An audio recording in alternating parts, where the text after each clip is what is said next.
Left for dead in the frozen wilderness, betrayed by his own men, and with nothing but rage in his heart, one man crawled through snow, blood, and death just to stay alive.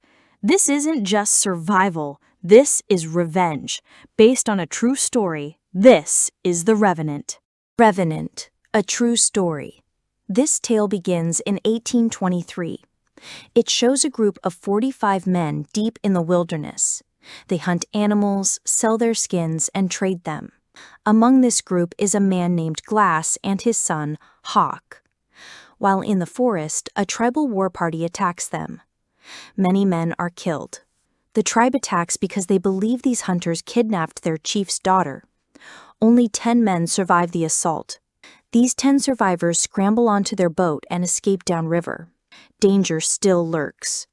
They know this territory belongs to the tribes. Warriors watch them from the riverbanks, ready to strike again. Confusion grips the group. Glass speaks up. He suggests abandoning the boat and traveling overland. One man disagrees fiercely. He argues traveling by land will get them killed faster. The land route is much longer, taking weeks to reach home. The captain decides. He says Glass knows this territory well. It's now Glass's duty to guide them home safely. They agree to travel overland. Everyone gets out. They set the boat adrift, hoping it will distract the tribes downstream.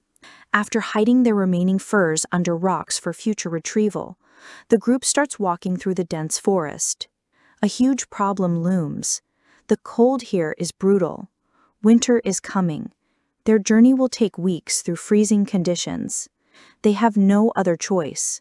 All prepared to face the cold. They set off walking through the vast wilderness. Night falls and they sleep in the forest.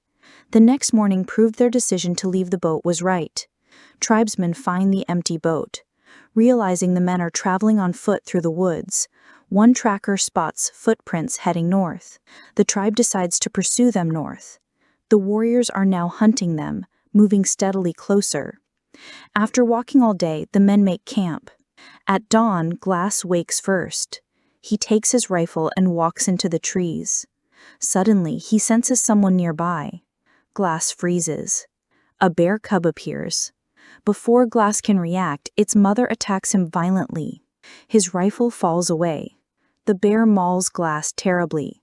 The bear moves off slightly. Glass painfully retrieves his rifle. The bear charges again. This time, Glass shoots it just before impact. The powerful bear isn't stopped by the bullet. It nearly kills Glass, mauling him savagely before finally staggering away. Glass has a knife. He struggles to pull it out. The bear is wounded but attacks a third time. As it tries to kill him, Glass stabs it repeatedly. They tumble down a slope together. The dead bear lands on top of Glass. Glass is almost dead too. His throat is torn open, and he has deep, terrible wounds. He groans in agony. His companions find him. They see the bear on him. With great effort, they drag the bear off and carry Glass back to camp. One man tries sewing his horrific wounds. His throat is ripped, the wounds are deep, and his leg is broken. He cannot walk. The men believe he won't last an hour. Meanwhile, the pursuing tribesmen trade many of the hidden furs for guns and horses. Before, they attacked with bows and arrows. Now armed with guns and horses, they are far more dangerous. Back at camp, the 9 men build a stretcher for Glass. They place him on it and start moving. The path ahead is all steep uphill. Carrying Glass up is almost impossible. The captain tells a man to cover Glass's face. He intends to shoot him, believing he cannot survive the agony and that carrying him is futile. Glass's son, Hawk, pleads, "Don't do it."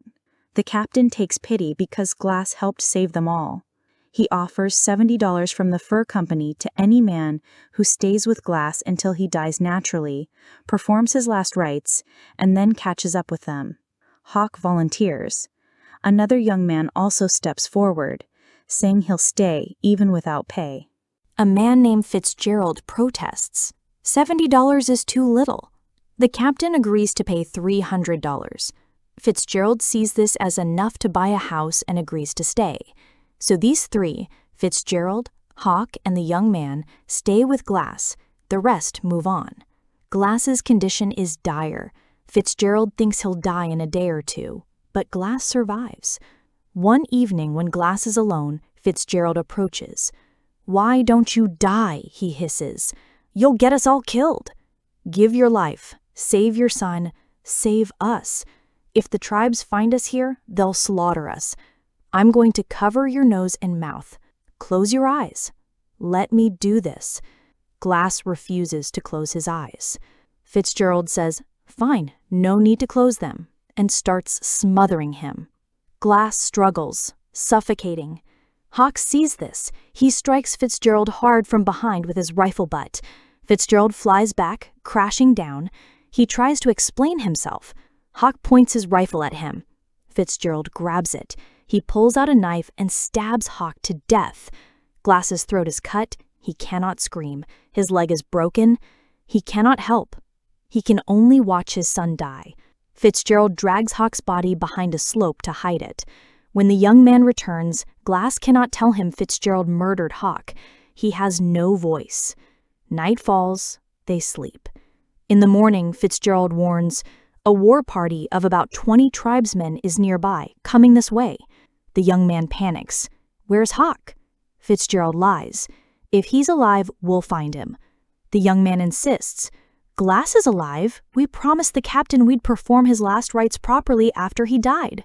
Hearing this, Fitzgerald brutally drags Glass towards a shallow grave he's dug. Glass screams in agony from his wounds. Fitzgerald dumps him in the hole and starts shoveling dirt on him. The young man protests. "What are you doing?" Fitzgerald snaps. "He'll die soon anyway. We promised last rites. This is it." He throws more dirt on Glass. "Go," he orders the young man. "Get out of here." Reluctantly, fearing for his life, the young man leaves his water bottle near the grave and runs. He doesn't know Fitzgerald lied about the tribesmen. Glass is alone, buried alive, dying. Glass lies trapped in the dirt for a long time, near death. Then, with immense effort, he claws his way out. Bleeding, he crawls desperately to where his son's body lies. He rests his head on Hawk's corpse for hours. Hunger gnaws at him. He crawls, bleeding, and finds a fish skeleton. He breaks off a bone with scraps of dried meat and eats it. Still crawling, dragging himself, he reaches a cliff edge. He sees a river far below. Painfully, agonizingly, he drags himself down to the riverbank. When he tries to drink, water pours out of his torn throat. Glass has a little gunpowder. He packs it into his throat wound. Igniting a spark with flint and steel, he sets the gunpowder alight. The wound sizzles shut. The pain is excruciating. Glass passes out. He stays by the river for days, surviving on water, grass, and anything he can find. His wounds slowly heal. He can shuffle a little now, using a stick. Water isn't a problem, but finding enough food is hard. Sometimes he catches a fish, barely keeping himself alive. One night when trying to sleep, he sees a campfire glow. He crawls towards it. A man is feasting on a large kill. Seeing Glass, he instantly draws his bow ready to shoot. Glass signals desperately. He needs food. He gestures, trying to explain a bear attacked him, his own people left him to die, and they killed his son. This man, his entire family, his whole village, had also been killed by others. The man lowers his bow. He gives Glass food. He says, "You can travel with me." He has a horse, making the journey easier for both of them. Meanwhile, Fitzgerald and the young man who left Glass for dead are traveling on their path. Fitzgerald's words reveal the truth. There were never any tribesmen nearby. He lied to save himself. The young man rebels against this discovery, but Fitzgerald manipulates him with smooth talk, convincing him to continue their journey. As they travel further, they pass through a village completely destroyed. Everyone there is dead. They find 2 abandoned horses. Mounting the horses, they finally reach their destination. Before entering the camp, Fitzgerald warns the young man, "Never tell them the truth. If they find out, they'll hang us." Fitzgerald and the young man approach the captain. The captain and his team arrived earlier. True to his word, the captain offers each man $100. The young man leaves without taking his money. Fitzgerald explains. He's in shock from the journey, that's why he reacted that way. Fitzgerald takes the young man's money too and walks away. Secretly, guilt gnaws at the young man for what they did. Meanwhile, Glass travels through the snow with his companion. A fierce snowstorm hits. Glass is sick, his wounds are still healing. His companion builds a small wooden shelter. He removes Glass's clothes, places him inside, covers him completely, and lights a fire nearby for warmth. When Glass wakes, he looks around. His companion is gone. Glass searches and finds him hanged from a tree by French trappers. Glass tracks the French. He finds one attempting to assault a Native American girl. Glass saves her. He shoots several men, grabs his horse, and escapes. That night, Glass sleeps under a tree. At dawn, he sees the pursuing tribe closing in. He shoots 2 tribesmen and flees on horseback. But the tribe now has horses too. They chase him relentlessly. Ahead lies a steep cliff edge. Glass can't stop. They'll shoot him. He urges the horse over the cliff. They crash down, hitting trees. The horse dies, but Glass survives the fall. However, he faces freezing death without the bear fur coat he used for warmth. It was lost in the fall. Desperate, Glass cuts open the horse's belly, removes the innards, and crawls inside for the night, knowing he'll freeze otherwise. Somehow, he endures the night inside the horse carcass. At dawn, he crawls out and continues his journey. Back at the fort where Fitzgerald and the others arrived, a survivor appears, begging for shelter. The men demand payment. The survivor offers some coins and a bottle. The very bottle Bridger left beside Glass's grave. The men assume Glass must be dead, but believe his son Hawk might still be alive, thinking it's Hawk's bottle. "Where did you find this?" they demand. "About 30 miles out," the survivor replies. Bridger and some men immediately set out to search for Hawk, unaware Fitzgerald murdered him. Soon, Bridger realizes Glass himself might still be alive. The captain and his men ride to where the bottle was found. There, they find Glass. Seeing Glass alive shocks the captain. Bridger and Fitzgerald had sworn Glass was dead. The captain yells, "Arrest Bridger!" He storms back to camp, furious, hunting for Fitzgerald. But Fitzgerald is gone. The captain searches everywhere. He finds his strongbox broken into. Fitzgerald stole all the money and fled. The captain declares, "I'll hunt Fitzgerald down. He murdered Glass's son. He stole the money." Glass insists, "I'm coming with you." Glass also clears Bridger, revealing, "Bridger knew nothing about my son's murder. Fitzgerald lied to him too." Glass and the captain set off tracking Fitzgerald's horse. Following the hoofprints far into the wilderness, they suddenly stop. Glass and the captain must separate to search. While the captain scans the area, Fitzgerald emerges from behind a large rock, holding him at gunpoint. "You're wanted for murder. Come back with me," the captain orders. Fitzgerald refuses. He shoots the captain dead. Hearing the shot, Glass rushes over. He finds the captain's body alone. Glass cuts a large, straight branch. He straps it to the captain's back to keep the body upright. He places the corpse on one horse. Glass himself lies flat across the other horse, pretending to be dead, hoping Fitzgerald will think the lead rider is Glass and the slumped figure behind is the captain's body. The plan works. Seeing the horses, Fitzgerald assumes the front rider is Glass and the slumped figure is the dead captain. He shoots the leading figure. The body falls. Fitzgerald thinks Glass is finally dead. He cautiously approaches the body he believes is Glass. He turns it over.